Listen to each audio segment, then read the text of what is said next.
So welcome to the first episode of the Fragged and Flowing podcast from Espo's Reef. You've got myself, Ryan, so I'm the content manager and creator across Espo's Reef. I'm very happy to be joined today by Chris.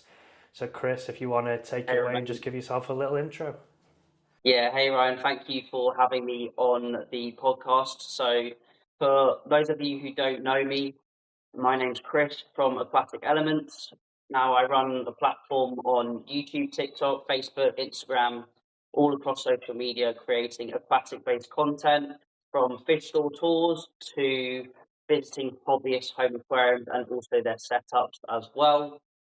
I've been filming content, I would say, for around 5 years now, and probably over the past year or so, I've really sort of put in a bit more effort and covered a broad range of different aquatic areas, really.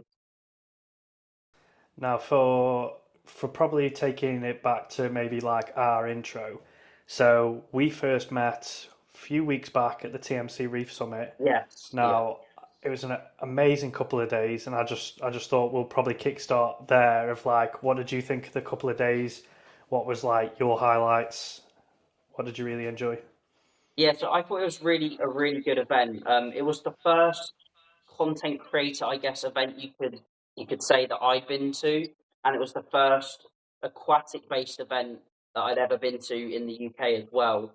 There was It was mainly I would say a marine and saltwater based event, so I'm more focused on the freshwater side of things. I would say I'm probably a 75% split between freshwater and saltwater. So I guess it was tailored a lot more to the saltwater content creators that were there. However, even though I do cover a bit of the marine side of things and the saltwater side of things, I thought it was a really good event, and it was really nice to see TMC, especially behind the scenes. Now, I know we covered the Horniman Museum and also Tropical Marine Centre Chorleywood. Now, I've been to both facilities previously, and I've been to TMC multiple times before. It was really nice to get that tour and also meet with loads of like-minded people. I would say content creation is, although it's social media and there is a massive social aspect to it, it's, I would say, quite a lonely thing to do, just creating videos by yourself and obviously sharing them with people online. But it was really good to meet with other creators and actually meet the people there and the founders and the employees at both the tournament and TMC, and actually be able to speak with them pretty free flowing and take a good look round. I totally agree with you. I think being like having the opportunity to meet people that you've probably seen online, speaking to people online, it's not the same. And I thought Colette and the team did an amazing job, like organising it, making sure everything was all sorted. Like we didn't have to worry about anything. Getting all people in one place at one time, I imagine, was a logistical nightmare. So hats off to the team for making it a great couple of days. And yeah, I think like that was the first time I'd been to TMC, and I think that was like the thing that was like really like wow, like the facility, the how clean and organized everything was. You can see why they built up such a reputation for being such a highly regarded distributor and wholesaler. Yeah, I couldn't agree more. It was a great couple of days. It ran really, really smoothly. I was surprised how well it ran, especially to have the multiple site visits, going to the hotels and just everything in between. It was a really well run event.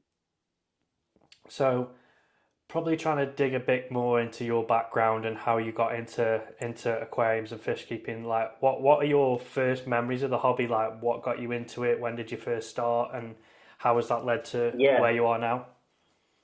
Yeah, so we always had an aquarium when I was younger. I remember having some goldfish, like a blackmore. That's the one I can really remember. We had this thin steel cabinet. It was like a box welded steel frame, like a really old fashioned cabinet on a tank by some patio doors.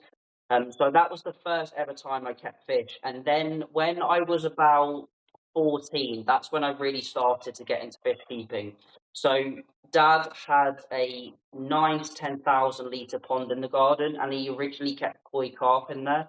Now, when they had an extension built onto the house, it was winter time, and the builders were feeding the koi their bread and their leftover sandwiches, and it killed all of the fish because they ate it in winter and they couldn't digest it. So it killed all the fish. He got rid of the koi, got some goldfish, and just left the pond. And it went like a real pea green soup colour. There was loads of goldfish they bred over years and years and years. And so when I was 14, I decided I wanted to clean the pond out. I wanted to keep some koi again, and I guess following my dad's route, I suppose you could say. So my parents weren't really too keen about it, but they said if you can pay for it, then you can do it. So I had, I guess, all of my pocket money at the time. I managed to buy a second-hand filter on eBay and also a pump as well. And we managed to get this big multi-bay filter set up on the ponds. Got a UV. We found the old UV from the original pond in the shed as well, and we got that all up and running. Cleaned all of the pond out and got it clear. And so between 14 and 16, I had this pond. I slowly accumulated some koi. Got many issues, loads of different parasite issues.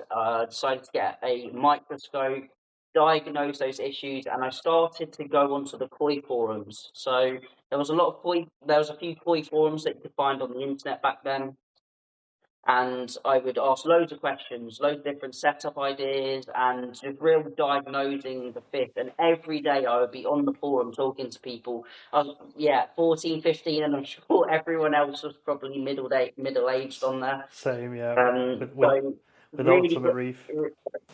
yeah, and yeah, basically exactly the same. So I really got into it, and then I decided I wanted to build a purpose-built koi pond. So reluctantly, my parents agreed. I had a few friends, and we dug out this huge pond. I think it was, and it's still there, 14,500 litres. So it was a reasonable sized koi pond. That's when I was 16, 17. So I had a Saturday, Sunday job, and I worked part-time for a restaurant, and I saved up all that money between, I guess, 14, 15 to 16, 17, and I built this pond. I got all of the concrete base, we did all of the block work, and I built a window in the front as well. And me and my dad did it together because I couldn't afford to pay anyone to do it, and we needed to fiberglass it because I really wanted a nice finish, but to get someone to fiberglass it was like £3,000 or something, and I couldn't afford that. So we did it ourselves, and that is one thing I would never ever do again because it was probably one of the hardest days' works I've ever had. In a boiler suit in summer, you can't drip any water on the fiberglass or any sweat, so you have to keep it all contained, and the resin gets really, really warm as well. So it was super hot, but we managed to do it, and I think I've got some very, very old videos on the channel from, I think it's about 9 years ago, maybe 10 years ago, 9 years ago, where I've got some videos of the koi pond, and I was collecting the fish and really getting into it, and I got really serious into the koi. Then I went off to uni and came back every weekend to clean the pond. And after the first year, I just couldn't do it anymore. So I got rid of the ponds, or the fish, I should say, sold the fish, and I then got my first reef tank. And in between the pond and the reef tank in uni, I had a few different tropical setups as well. So I went to uni and I got the first reef tank, which was an Evolution Aqua 600 cube, I believe. So it was about 270, 300 litres with a sump underneath. And then after that, the pond's still there. I went off to Japan in the second year of uni, and I did a work placement, I suppose, visiting around 30 to 35 breeders out there and learning even more about the koi. And I got really, really into it. What did you study at uni?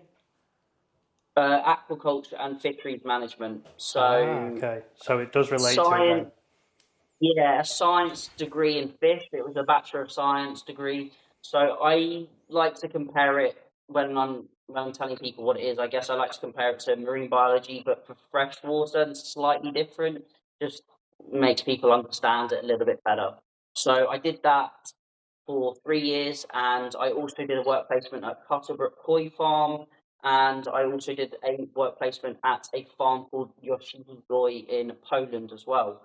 And also we did loads of different excursions and trips. We visited tuna farms in Malta, aquariums. We went to Spain as well. We went to the salmon farms in Scotland and loads of other visits as well. And then after uni, I came out and I got a job with a company based in London doing aquarium installation and maintenance. And this was in between all of this, I had many different tanks, from bee shrimp tanks to more marine tanks to freshwater aquariums. I started getting into the fancy goldfish, which was during lockdown. So I got into fancy goldfish, and I would say I really progressed through fancy goldfish. That's where my channel first originated from. It was called Fancy Goldfish Fanatics. I created a Facebook page on Facebook, which later became the biggest English-speaking Facebook page for fancy goldfish enthusiasts in the world. Got up to just under 100,000 members, and then I started my YouTube channel, which was called Fancy Goldfish Fanatics, and I had in this tank right behind me, the big 400-gallon. I had loads of really high-end fancy goldfish, which I imported from Thailand and Indonesia, and a few suppliers in the UK as well. And I really got into that, but unfortunately, it was quite a niche thing. Although it created a big following, I started my Instagram, my YouTube, and it slowly built up over that period, over the 2021 period. I decided eventually it was too niche, and that was last year. So 2024, in I think it was April time, I had a few massive changes going on in my life, and I decided to change from Fancy Goldfish Fanatics, rebrand everything, and rebrand it to my business, which is Aquatic Elements. I feel like from speaking to you before, like you've done the full, works in terms of keeping different, you know, marine, saltwater, goldfish, koi, like you've done everything. And like for me, like I started with marine fish, and I had goldfish when I was very young, like 5 or 6, but can't really remember. But like I got into like reef aquariums when I was about 12, 13, and just started with reef aquariums, and just like at the time, like everyone was just like, every time you go to a fish shop, they'd just be like, you can't, like you're too young, you need to learn, you don't know. And I'm like, Yeah. and I think that really, like spurred me on to be like, no, like I want to learn this stuff, I want to do it.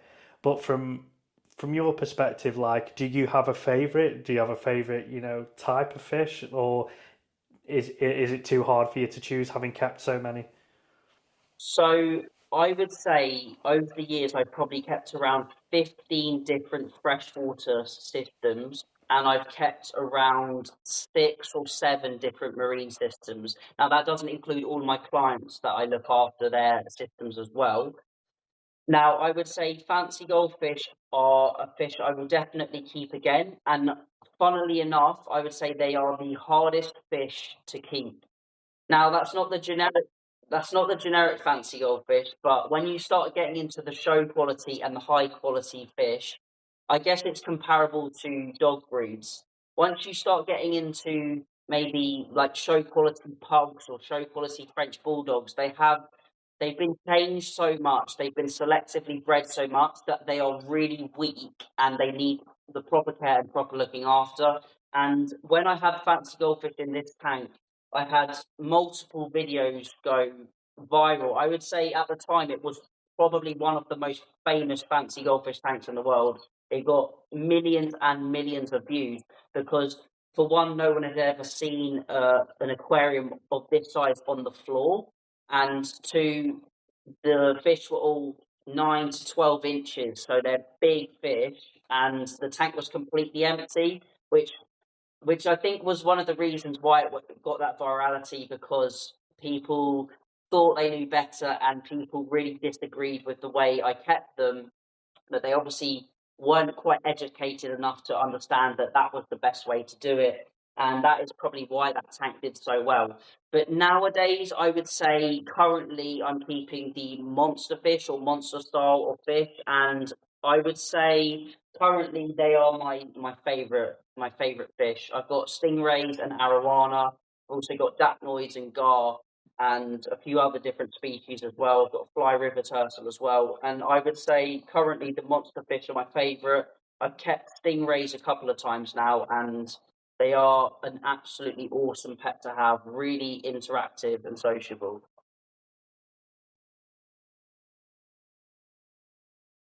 Yeah, Violet. So this is Violet, well, she's probably falling out of the frame, but she is a super red Asian arowana. And here she comes. She's around 22 inches, and she is so interactive. If I sit here, you can see she's watching what I'm doing, and when I sit opposite on the sofa as well, she's always watching me. She's a very intelligent fish for sure. And I know some people say fish aren't really that clever, but she definitely knows, and she is one of the most interactive fish I've ever kept and I've ever had, and I absolutely love her. She came from a store display tank that was very, very small, and she does have a little bit of cosmetic defects. She's got the gill curl on the sides of her gills from being kept in a tank too small and not kept in optimal conditions. But she's really healthy now. She's definitely put on a lot of weight, and she's got a much better life in this tank. An interesting question going back to your uni and education. Now, like I when I was younger as well, didn't know what I wanted to study. Like I thought about going to Sparsholt, I thought about doing marine Yeah, biology, but went in a different, I did a business degree, a marketing degree, and that's where my work is now. However, yeah, for you doing that degree, what advice would you give to other people? Would you recommend it? Like what would your key takeaways from what you learned about doing that degree? Because I think that's what a lot of people maybe like when we were like 16, 17, you don't know what you want to do. You maybe want to try and follow it because like it's your hobby, it's your passion. But yeah. do you think that was the right thing? Did you learn a lot? Did you think it was the right choice looking back? Yeah, yeah. So it's quite an interesting story. So when I was doing my A levels at sixth form, I in the first year I didn't want to go to uni. There was nothing that I wanted to do. I'd had multiple different jobs, and I was happy to go out to the work field. And my uncle went to uni, and so did my mum. And I sat down with my uncle, and he said, "What do you want to do? What do you like?" And my life was fish, keeping fish, researching fish, everything.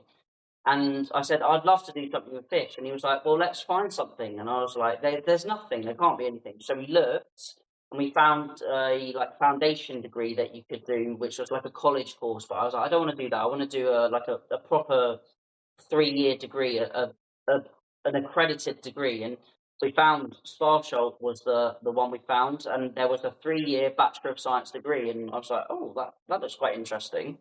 So we looked into it. I went down to the open day and we looked at the facilities there. They've got amazing facilities at Sparsholt, and I fell in love with it. I was like, this is what I want to do. And I remember being in that second year of sixth form and them saying, right, you need your top three choices and you need to decide what course you want to do. And I put down Sparsholt, that's it. And they said, well, what's your other option? I said, I'm going or I'm not going. That's it. And I worked hard and I got the requirements and the grades I needed because I knew that is exactly what I wanted to do. And it was a great degree. I'm not sure what it's like nowadays. We started with around 30 students in year one, so it's a very neat course. And I think we finished with about 14. So it was definitely a difficult course. There was a huge amount of work, but it was absolutely brilliant. And the huge range of what they offered, from the fish farming to the ornamental side to the science side to I guess CFAS and DEFRA, the different areas you could go into. It really opened my eyes, and I really discovered that ornamental aquaculture, or the ornamental side of the hobby, was what I wanted to go into. And it was great. I met some of my, I guess, lifelong friends at uni, and they're also in the same industry as well. And it's really opened lots of doors as well to it. I mean, that sounds great. Like, it was definitely a consideration for me to go Sparsholt, but it just seemed so far away. And at the time, like, I was in a similar boat to you. I wasn't sure if I really wanted to go to uni. Like, I got offered an apprenticeship and then changed my mind. So I wasn't sure. But I think it's good. It's always good to hear people's first-hand experience of like what courses are like, if you think it's worth it, because I think that's what a lot of people think, that it's obviously a big debt, student loans, and spending 3 years of does it make sense? But like you say, if you get what you want out of it, you get to the career path which you've gone down. I think it makes sense. It's worth it, and definitely, judging from what you're saying, it's something you'd recommend. Um, Yeah. from what you've also said previously, I know you mentioned trips to Japan and work experience in Poland. What were those experiences like? I mean, I've always seen the YouTube videos of people going to these crazy koi farms in Japan. Like, what were those experiences like for you? So Japan was amazing, and I would definitely go back and do that for sure. So yeah, I'd say we visited around 30 to 35 breeders. Now I went with three other guys, and they were koi dealers in the UK. So they were selecting fish for clients back in the UK. So we were visiting farms, they were negotiating prices, we were seeing all these different setups and layouts, and obviously some of the best fish you could ever see in the world. And it was an amazing experience, and I would love to. I did make some videos on it just with the GoPro. As I say, I was only, what, 19 years old, so I was just, I didn't have the camera abilities, and I didn't have the camera setups that I have now, I suppose I could say. But being able to see that was absolutely amazing, with 6 foot high snow either side of the road, and these warm fish houses that you go into with incredible fish. It was an absolutely amazing expedition over, I think it was 10 days, 12 days. And I would love to go back and maybe document it a little bit more, and maybe make some good quality content on some of those breeders and facilities. No, definitely. Like, Japan's always been on um, my wish list of places to visit. I think, from being like also interested in fashion, Japan's got such a unique culture, and I feel like that unique culture is also very heavily influenced in the aquatic industry in Japan. So it's definitely on my bucket list of places that I'd love to visit. And in terms of like your sort of content creation journey now, like, I know we've spoke about it off camera, but I know lots of people, like, especially over the past 4 or 5 years, the content creation is and YouTube and Instagram has completely boomed. Like, I left the hobby for I started when I was 13, 12, 13, and then when I got to like 18, 19, I was like, I've got other stuff I want to do, like your car, traveling, uni, so I stopped. And then when COVID hit, I was like, it actually, at the time, as daft as it seemed, like, it was at the time when no shops were open, but pet shops were. So, like, me and my girlfriend lived apart. So, what we'd do is be like, oh, to get around, I mean, I hope this isn't going to get me arrested, but to get around like COVID safety, we'd be like, oh, Yeah, do you want to go to the local pet shop, fish shop? And that really sparked my, I was like, oh, I've really missed this. Like, yeah, want to get back into it, and like, I come back into the hobby after probably a break of 7 or 8 years, but like in that 7 or 8 years, everything had changed. Like, the technology, the equipment, like the filtration, the LEDs, and then when I was going on YouTube and seeing all these creators, I was like, where has this come from? Like, what what have you noticed in the past couple of years from when you've been creating content of the changes, and how that's affected what you like to create and make as well? Yeah, so I started content creation during the virus because I was furloughed from work, and since I was young, I always wanted to make YouTube videos, and I felt like I really had the knowledge, and I felt there was a lot of people out there that maybe didn't have the knowledge, so to say, and I really wanted to do it, and it took some people I knew to say, "Go on, get the camera and try it out." And I remember I had this GoPro Hero. I don't know what version it was, but I had a GoPro Hero, and I started vlogging. Well, not vlogging, but making videos at home with the fancy goldfish, talking through like the back to basics, the filtration, the water quality, and that really started me off. And I finally took the leap of faith to do it, and I guess that's just evolved over the last 5 years. I've got videos years back, 8, 9 years ago, but I would say that really started it off. And from last April's where I've changed it to Aquatic Elements, which is my business as well, and really gone out away from the fancy goldfish and covered everything. Um, I'm not sure how the last 5 years has changed for me, really. I guess making a lot more videos out in public, which is definitely a difficult thing to do, and it's hard to get over, but I'm definitely slowly adapting to it and starting to just create more public videos. A lot of it's finding what people want to watch and hitting the algorithm, which is definitely something I struggle with on YouTube. I feel like I've not cracked Facebook and Instagram, but I feel like I've got a really good handle on it, which is why my following's done pretty well, especially for a UK-based aquatic social media account. I think, to my knowledge, that Instagram is the biggest aquatic Instagram in the UK, and the Facebook might be as well, but YouTube is far behind, and I really struggle on what to film, and maybe it's the quality of content as well, potentially. But I think having a really good following and a good community is a key thing, which I'm missing out on, maybe on all platforms, but especially YouTube.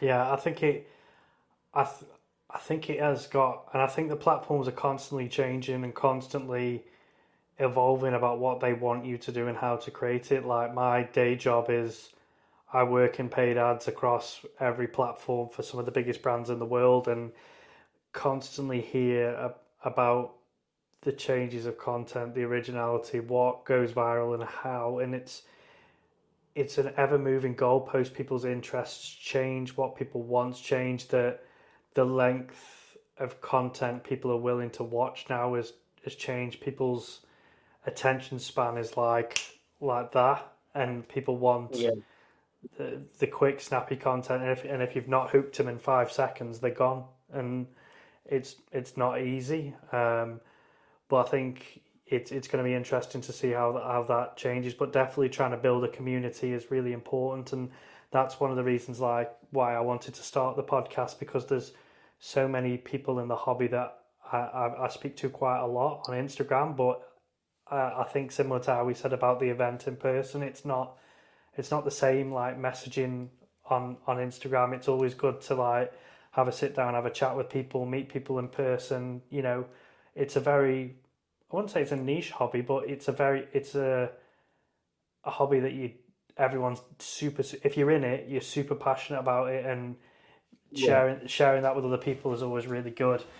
But yeah, going back to what you just mentioned about rebranding and going into Aquatic Elements, um, probably a good segue to touch on like how you've gone to set up your own business. Like how difficult a decision was that for you, and for people who don't know about your maybe you've seen your socials but didn't know that you got your own business. yeah. What does that look like for you? What's a normal day to day? What does a week look like for Chris when he's at work? Yeah, so I'll probably start off where the business started and how it originated. first, and then I'll go into what my weeks look like, I suppose you could say. So I was working for a aquarium installation and maintenance company. That was during the virus outbreak, and I believe I stopped that in 2023. And I was actually watching a football game at one of my mates was playing football literally just across from me on the field, and I was watching, and I was speaking to his dad who has his own electrical company, and he was saying, "Oh, why don't you start your own business?" And I was like, "Oh, it's too hard. There's all of the paperwork. There's the risk of losing money. I've got my own plate, so I've got to pay the bills. I can't just leave. I've got to pay the mortgage, and get client security as well. And there's so many insurances that you need, and there's so much to it." And he said to me, he was like, "You can do it. It's really not as hard as you think." And it got my head thinking and spinning. And he had a second conversation with me when I'd been to their houses, and he said, "You should do it. Like, you can do it." So I believe it was April 2023. I took the jump and I left my old company. Now, I would say for anyone starting their own business, if you don't already have one, contingency is really important. Now, what I'd done from when I was 16, working through to after uni, I built a lot of connections, luckily. There was a koi company that I worked with. It was my local Maidenhead Aquatics that I worked with, and I built a rapport with existing customers as well. Now, when I left, I then had work from the koi company. I had maintenance work there. I also was able to do 1 day a week at my Maidenhead Aquatics, and I also had some customers that wanted to use me as a start. And I'd saved a reasonable amount of an emergency fund, a safety net, in case things went wrong, because they happen when you least expect it.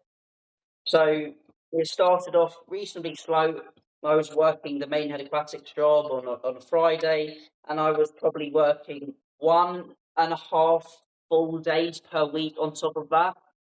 But obviously, the money is much better rather than being as an employed job. But there's no security. If the work goes, you got no one paying you. So it went and it built up and it built up, and we are just over 2 years. I think we're about 2 years and 3 months into the business now. And touch wood, honestly, I hate to say it, but it has been easy. I guess I have quite a maths brain, I suppose. So creating invoices, calculating costs, taxes, etc., is not difficult to me, and it's quite therapeutic. And then going out and doing the physical work is something I absolutely love. So I'm very, very busy at the moment, which is incredibly hard to balance the social media. So moving through to my working week, I'm essentially doing 4 to 5 jobs every single day, I would say on average. So that's aquarium maintenance, pond maintenance. I do a little bit of installation, but I don't really do much installation anymore because I just don't have the time.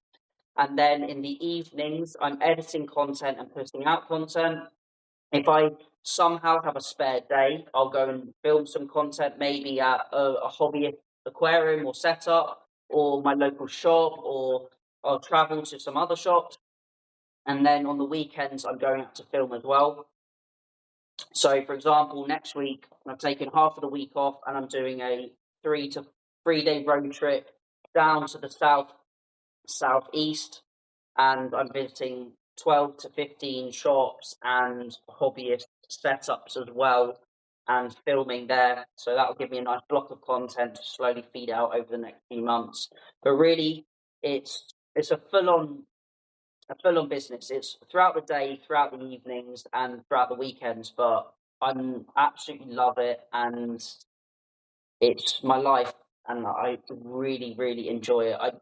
I hate to say it, but I don't feel like I work anymore. It's very free, and obviously there are pitfalls and downsides. And one day there will be a huge shock or a huge disaster that will happen, because it happens, and I'll have to deal with that. But when it's good, Is touch wood, it's really good and enjoyable. well, that's what people say, isn't it? If you do a job you love, then you never work a day in your life, and like Yeah. that seems in your case when you love what you do, it makes, like you say, it makes work a whole lot easier. From setting up the business and now, has there been any challenges or curveballs or things that you didn't expect that you've learned from since starting?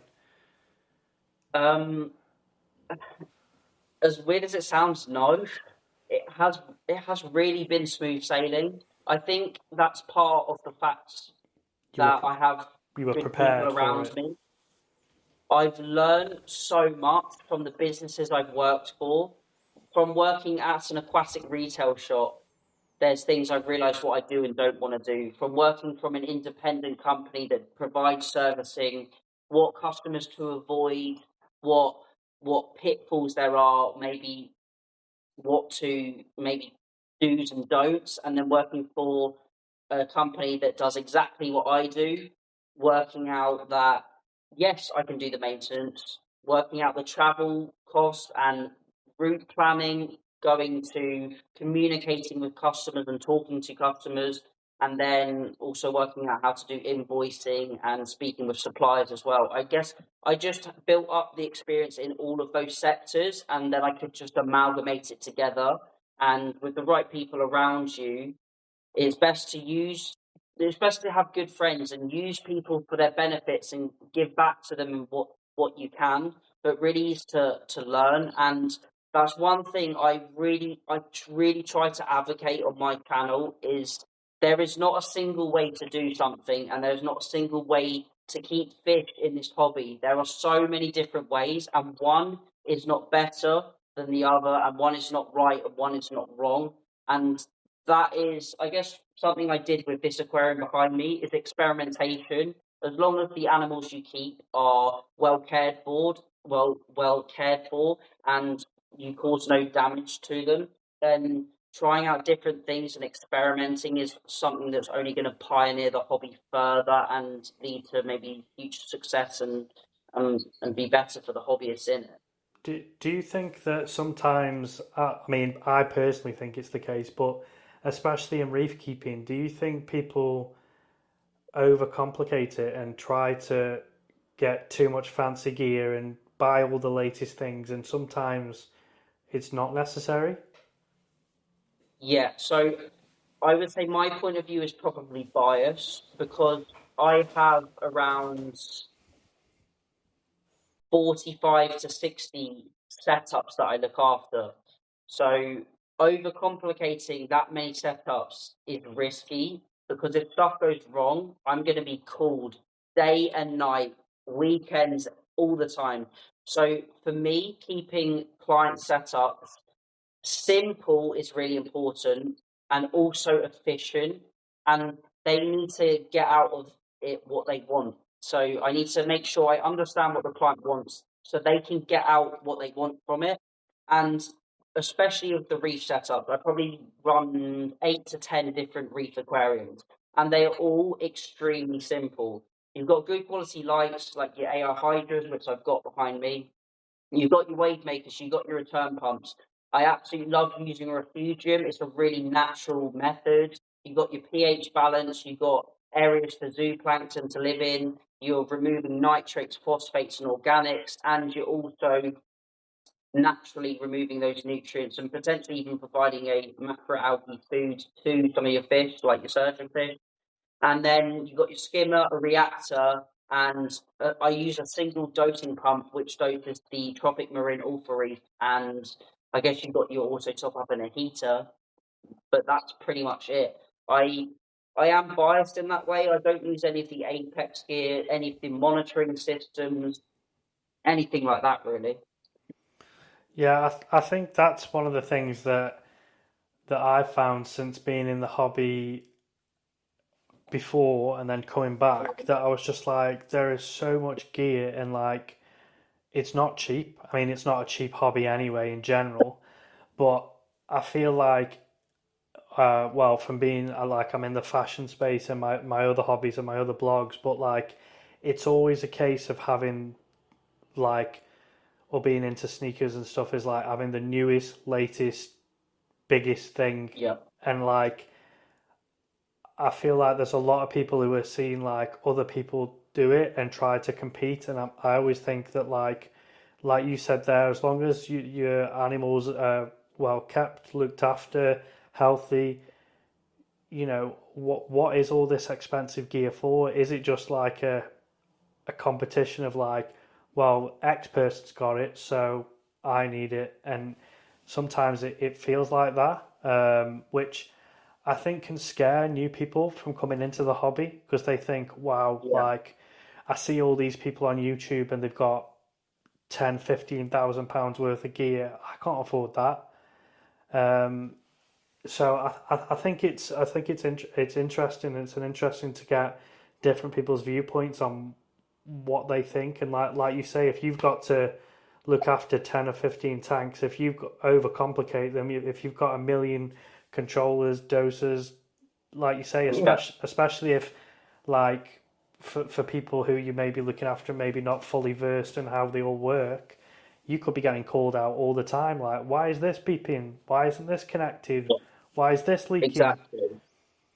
It's the same with this system behind me. I run it really simply because I've got so many different tanks to look after. I don't want to be spending hours looking after my own tanks.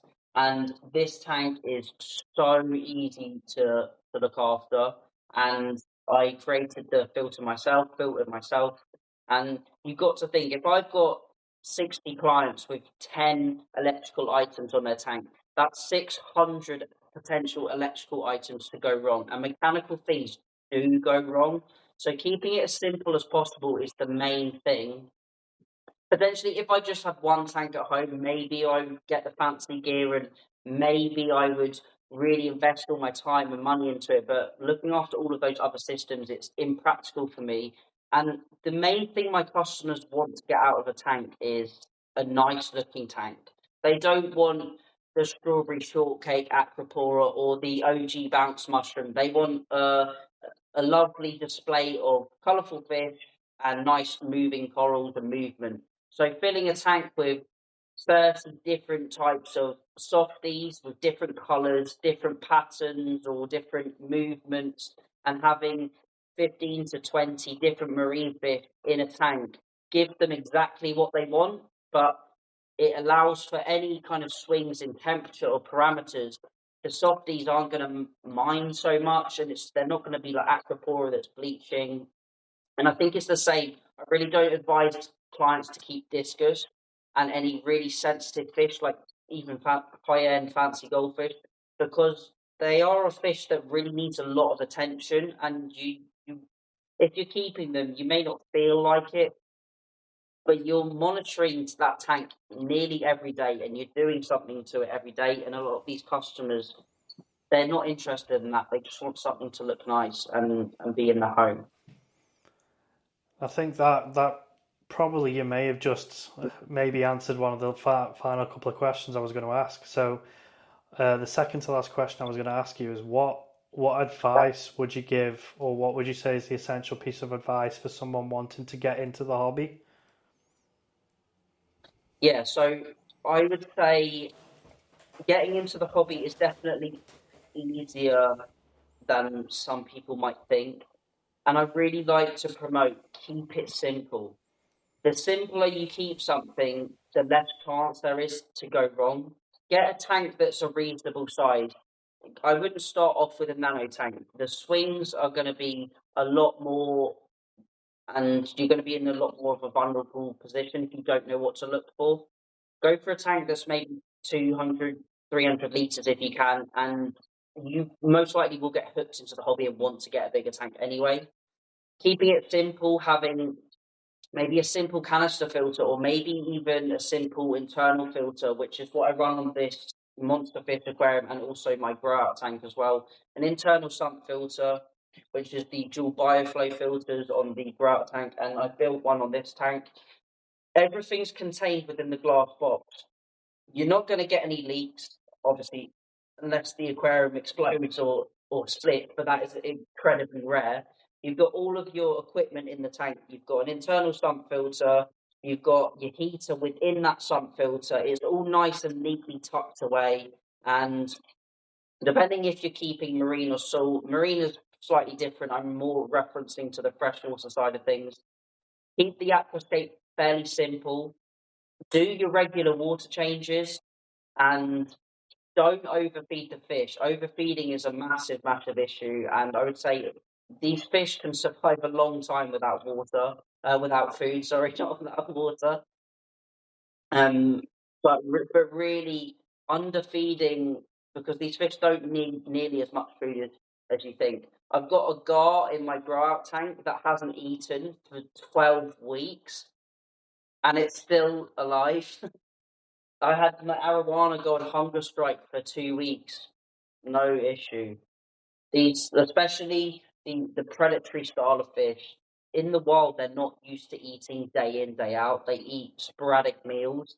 And although a lot of the other tropical fish you can keep are omnivorous, feeding them once a day or every other day and just keeping an eye on their stomach area and make sure that they don't get skinny, you're really going to reduce your maintenance. And the easier something is to look after, the more likely you're going to do it as well. Absolutely. I think that's probably one of the big mistakes that people make, is that they think like fish are like, like dogs or cats or any other pet, where you've got to keep feeding them all the time. But like you say, the more food you put in that tank, the more waste you contribute to, the more you've got to do water changes, the more, so like you're almost creating work for yourself. So I'd say that's Yeah. that's good advice to give to people, to maybe like, just take a step back, maybe reduce what you feed or feed less often. To especially, I think easy signs are like if you see algae growing quick, or in marine tanks, if you've got like cyano growing, there's an imbalance, Yeah. there's something wrong. So I think that's really solid advice. And then my last question, just before we wrap up the podcast, is what do you think is the future of reef aquarium? Well, aquarium keeping in general as well. Ooh, that's a difficult one.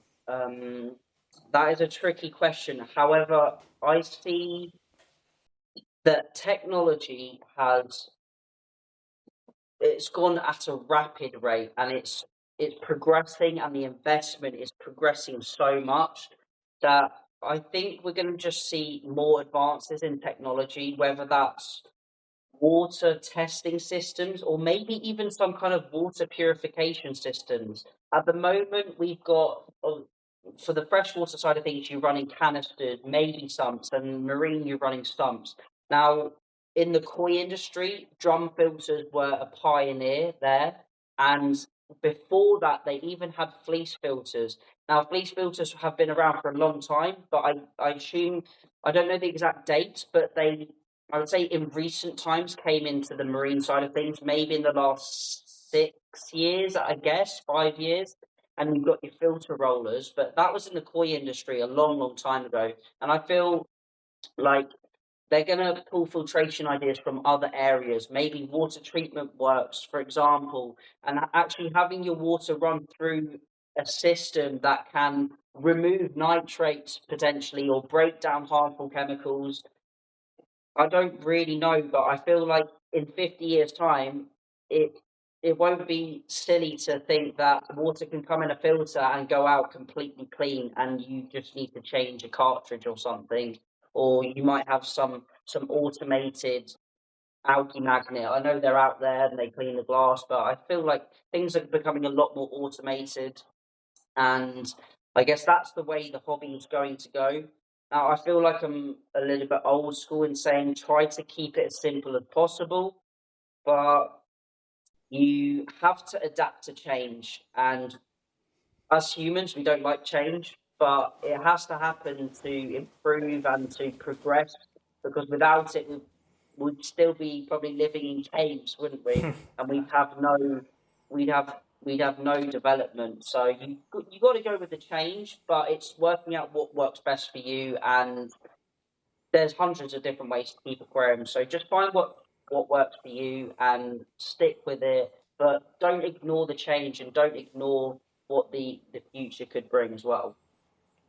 some solid advice. And on that note, Chris, we'll wrap up. So I just want to say a big thank you for being the first guest on Fragged and Flowing. And I think everyone already knows, but if people don't, where can people check you out? What have they got to search for? Yeah, so if you just search Aquatic Elements into Google or any social media platform, you should find me right at the top. Thank you if you do decide to follow me and continue on my journey as well. Amazing. I'll leave everything linked below, so make sure you check out Chris's channels and all his social media. Thanks again, Chris. It's been great to chat to you, mate. Thank you so much, Ryan. I really appreciate having me as the first guest on your podcast. Thanks, mate.